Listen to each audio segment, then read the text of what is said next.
Hi, I'm Audrey Voss. I'm the principal at Magnolia Elementary School, and today we're going to read Chapter 35 from Mr. Lemoncello's library. Entrance to Community Room B will only be granted to Kyle Keeling, Sierra Russell, Akimi Hughes, and Miguel Fernandez, said a soothing female voice in the ceiling after the four teammates had swiped their cards through the room door's reader slot.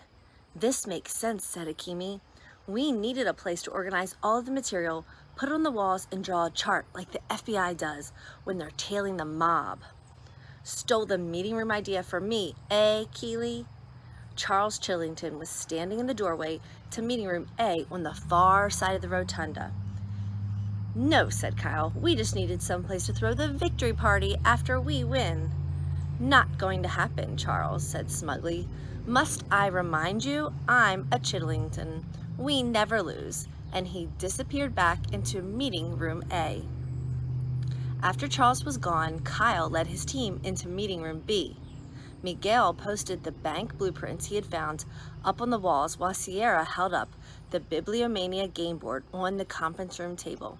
I'm glad this room won't let anyone else in, said Kyle.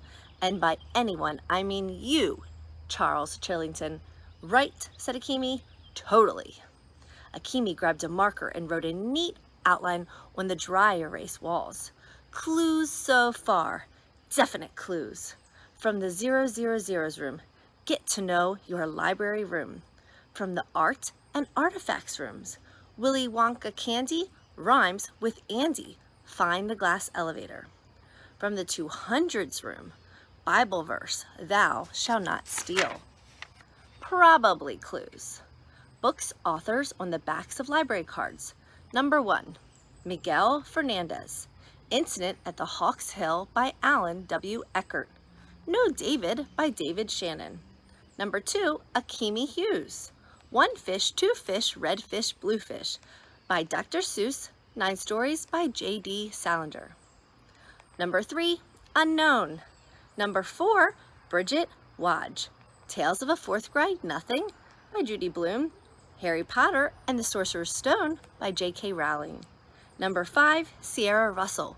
The Egypt Game by Zilphic Keatling Snyder. The Westing Game by Ellen Raskin. Number 6, Yasmin Myth Snyder.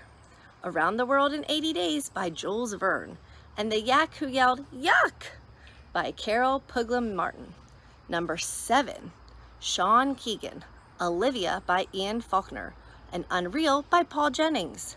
Number 8, Unknown. Number 9, Rose Vermette.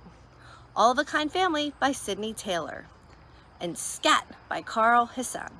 And number 10, Carl Corson. Anna to the Infinite Power by Mildred Ames and Where the Sidewalk Ends by Shel Silverstein. Number 11, Unknown. Number 12, Kyle Keeling. I Love You, Stinky Face by Lisa McCourt. And The Napping House by Audrey Wood. Maybe clues. Statues ringed around the dome. Thomas Wolfe Booker, T. Washington Stephen. Sonhem George Orwell. Lewis Carroll, Dr. Seuss. Maya Angelou, Shel Silverstein, and Todd Strasser. Wow, said Akimi, stepping back to study the walls. What an incredible mess. Yeah, said Kyle. Okay, guys, there are 8 more book rooms to explore, and who knows how many more wild cards. Whose turn is it? Yours, said Sierra. Kyle flicked the spinner. Green, the 500s. Science. He pulled the first green card from the deck. 4 and 20 were once in a pie. 598.367 might tell you why. Blackbirds, said Miguel. I guess. Well, said Akimi, let's go check out another book. There's still like 1 or 2 inches left on our whiteboard. The 500s room was like a miniature museum of natural history. And in addition to the towering walls of books, there was a whole planetarium of constellations projected on the ceiling. Models of planets whirled in their orbits. Sparkle-tailed comets shot around the corners of bookshelves. Kyle and his teammates made their way back to the 590s, zoology. Shelving units were arranged in a square around an open area. maybe 20 feet by 20 feet. When the team entered the empty space, the lights dimmed, and a guy with long wavy hair who looked like an artistic Daniel Boone faded into view. He was wearing some kind of bear fur coat and toting a musket. "Bonjour," said the hologram. "It's John James Audubon," said Sierra, "the famous ornithologist." "He gives people braces," said Kyle. "No," said Sierra with a laugh. "He studied and painted birds." A blackbird with a yellow beak flew in the open area and roosted on a tree branch. "This beautiful blackbird was from Alexandriaville, Ohio," said the semi-transparent Audubon image, "and can mimic the sound and song it is hearing." And the bird started wailing. "Wow," said Hakimi, "that sounds exactly like a police siren." "Yo," said Miguel, "freaky." "To learn more," said Audubon, "be sure to read Bird Songs, Warbles, and Whistles, written by Dr. Diana Victoria Garcia."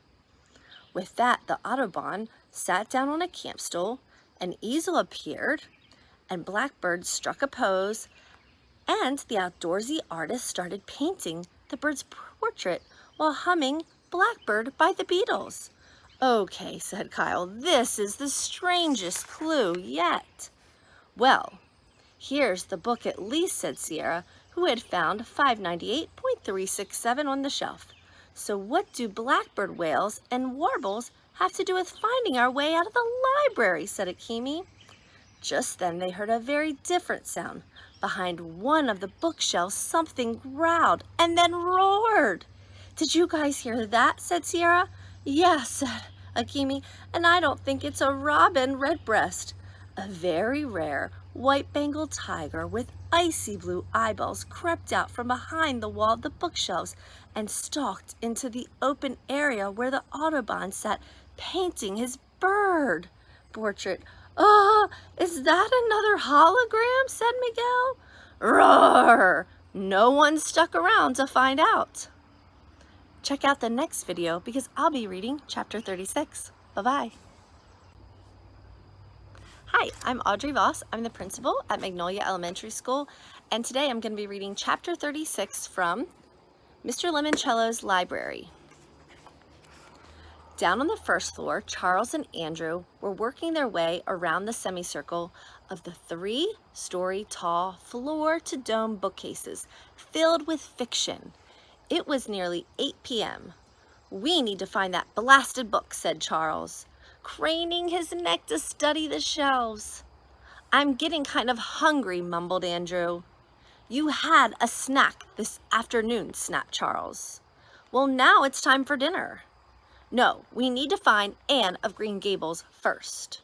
The classic by Lucy Maud Montgomery was the middle book on the top shelf in the staff picks display case. So far, Charles, Haley, and Andrew had not been able to find it anywhere in the library. "Unfortunately," said Andrew, "they've temporarily erased the book's call number from the database."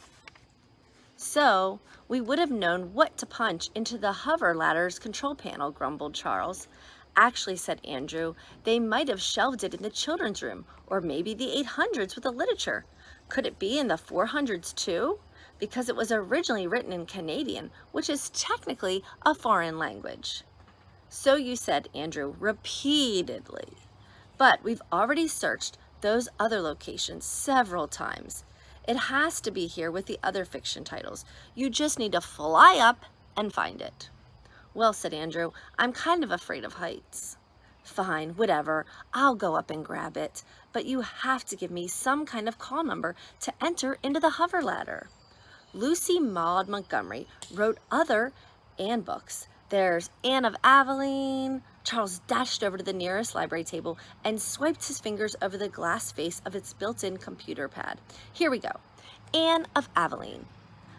Written by Lucy Maud Montgomery. FMON. "Yes," said Andrew. "Fiction books are usually put on the shelf in alphabetical order by the author's last name. Nonfiction titles are classified according to the Dewey Decimal System. How long have you known this? Andrew's nose twitched. Since second grade? So all we needed to know was FMON? We could have found this book hours ago. Andrew gulped. You're such a disappointment, he said, shaking his head. Charles huffed over to one of the hover letters. He quickly jabbed FMON into the keypad, and boot, claps locked into place over his ankles. You owe me for wasting all of this time, Andrew. You owe me big time. If you let me down once more, I swear, I'll tell everyone you're a blubbering baby. I'll Twitter it, I'll post it on Facebook. Don't worry, I'll make you glad you picked me for your team, Charles. I promise. The hover ladder lifted off the floor and gently glided up to the M section of the fiction wall. Shutting sideways, it carried Charles over the shelf display and all of the Anne books, and he grabbed Anne of Green Gables. As soon as he did, the ladder started its slow descent onto the floor. Where'd you find it? Said Charles. When he landed, the clue you needed. He showed Andrew the card that had been tucked inside the front cover. And it's a C plus a picture of a girl with a hat. Let me just show you. Right there. Perfect. Okay, said Andrew, it's C plus hat? So the word is chat, which is, by the way, could also be chat, the French word for cat. Well done, said Andrew and Charles. Even though he knew the clue was really C plus Anne equaling can, therefore making the puzzle, you can walk out the way blank blank in past blank.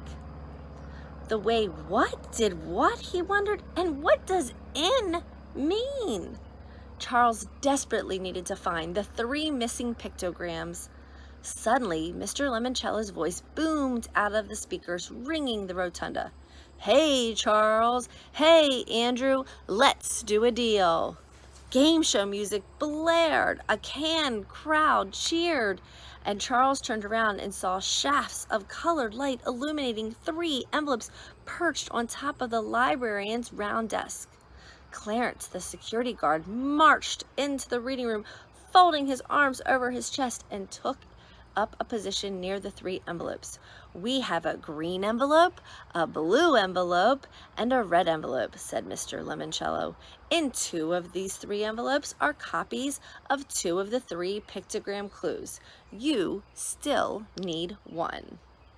In 1 of these 3 envelopes is a clunker card. If you pick an envelope with a clue, you get to keep it. And if you get to keep going, but once you pick the clunker card, you are done, and you must suffer the consequences. Andrew raised his hand. Yes, Andrew? What are the consequences? Something bad, said Mr. Lemoncello. In fact, something wicked. This way will probably come. Do you want a deal? Yes, said Charles. The canned audience cheered. All right then, Charles, you roll first. Pardon? Swipe your fingers across the nearest desktop computer panel. The Dice Tumbler app is coming up and rolling. Again, the pre-recorded audience cheered. They sounded like they loved watching the dice more than anything in the world. Charles slid his fingers across a glass pane. The animated dice rolled. Ooh, cried Mr. Lemoncello. Double 6s. That gives you a 12. Is that good, sir? Maybe. Maybe not. Okay, Andrew, it's your turn. Peckelman tapped the glass. The dice flipped over. Another set of doubles, said Mr. Lemoncello. Yeah, muddled Charles. 2 1s, snake eyes. Is that bad, said Andrew. Maybe, said Mr. Lemoncello. Maybe not.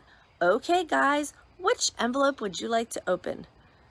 Charles thought about it while tick-tock music played. They were given this chance to play Let's Do a Deal. After they located the Anne of Green Gables clue, coincidentally, he didn't think so. We'll take the green envelope, sir. Clarence presented the envelope to Charles. Open it, said Andrew. Open it. Charles unzipped the class, pulled out a card, and a loud zonk rocked the room. The card was black with blocky white type. Uh-oh, mumbled Andrew. What does it say on that card? Sorry, kids, you're out of luck, read Charles. So out of the doors, you're all stuck now. Clarence picked up the blue and red envelopes and marched out towards the entrance hall. What does that mean? Said Andrew. Well, said Mr. Lemoncello, Charles rolled a 12 and you rolled a 2. What's 12 plus 2? 14? Said Charles eagerly, the way he always did math when he wanted to remind the teacher that he was the smartest kid in the class. Ooh, said Mr. Lemoncello, that's not good at all. In fact, I'd say that's stinkerific. Stinkerific, said Andrew. Is that even a word? It is now, said Mr. Lemoncello. JJ, tell them what they've lost. An authoritative female voice boomed out of the ceiling speakers. Warning, due to a clunker card, all 10 Dewey Decimal doors will lock in 10 minutes at exactly 8 o'clock. If you are in one of those rooms, kindly leave immediately. The 10 doors on the second floor will remain locked in 14 hours. Andrew panicked. What? 14 hours? I told you 12 plus 2 was bad. Mr. Lemoncello said, of course, it could have been good. If you had picked one of the other 2 envelopes, you'd received a clue and a free 14-month subscription to Library Journal. Charles did some quick math. Sir, does this mean we'll be locked out of the 10 Dewey Decimal rooms until 10 o'clock tomorrow morning? Bingo, said Mr. Lemoncello. It sure does. That stinks, whined Andrew. We need those stupid rooms to solve your stupid problem. Clunker cards stink. This game stink. 14-hour penalties stink. Charles did his best to block out Andrew's rant. He needed to think, and then it hit him. Kyle Keeling's team had to work on some other solution to the bigger puzzle on how to escape from the library. Otherwise, Charles and his team would not be able to find the 9 clues they'd already picked up. Surely, if Keeley's team had been playing the same memory match, they would have found at least one of the pictograms before Charles, Andrew, and Haley did. They must be working a completely different angle. Charles was certain if he could use this downtime to learn what Keeley and his team had in their meeting room and combine it with a picture puzzle, he would emerge from the library victorious. Do not despair, Andrew, Charles said